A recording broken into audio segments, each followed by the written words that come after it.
La Fédération béninoise de football est l'une des meilleures fédérations sur le plan de la gouvernance administrative, financière et de la politique sportive. Grâce à cette position et aux efforts de développement de notre cher président Patrice Talon, le Bénin fait l'objet de beaucoup d'admiration de la famille mondiale du football. Qui va loin ménage sa monture et qui aspire à une réussite certaine se planifie. C'est fort de ce principe que le comité exécutif de la Fédération béninoise de football, dirigé de main de maître par le président Mathurin de Chacus, a élaboré un projet de plan stratégique quadriennal 2023-2026 qui tire sa quintessence du programme de campagne Allons plus loin du candidat Mathurin de Chacus. Dans le processus devant conduire à la mise en œuvre de ce plan, une autre étape importante après la mise en conformité au canevas de la CAF et de la FIFA est celle de son adoption par toute la famille du football béninois.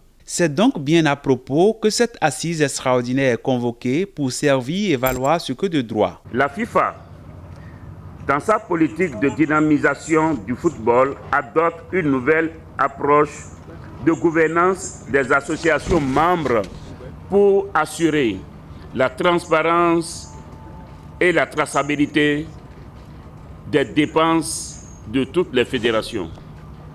L'exigence est désormais faite de toutes les fédérations de souscrire avec la FIFA à un contrat d'objectivité.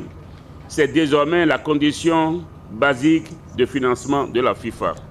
Ce contrat retrace clairement les différentes sources de revenus de la fédération, les dépenses et les objectifs fixés et les résultats auxquels nous devons parvenir. L'actuel comité exécutif de la Fédération béninoise de football ambitionne d'ici 2026 de faire rayonner le football béninois sur toutes les compétitions continentales et internationales. Pour cela, plusieurs projets détaillés et planifiés sont inscrits dans ce document stratégique qui devra lui servir désormais de guide pour son mandat. C'est une lapalissade de dire que le beau et le bon football se construit par la base. Le comité exécutif le sait et a donc mis en point d'orgue la multiplication de vrais centres de formation sur toute l'étendue du territoire. Le renforcement des capacités des acteurs, aussi bien administratifs que techniques, la création de meilleures conditions de travail, notamment la poursuite de la construction des sièges des ligues départementales de football et des terrains répondant aux normes minimales sont prévus dans le document soumis à l'appréciation des 74 délégués présents à cette Assemblée générale extraordinaire.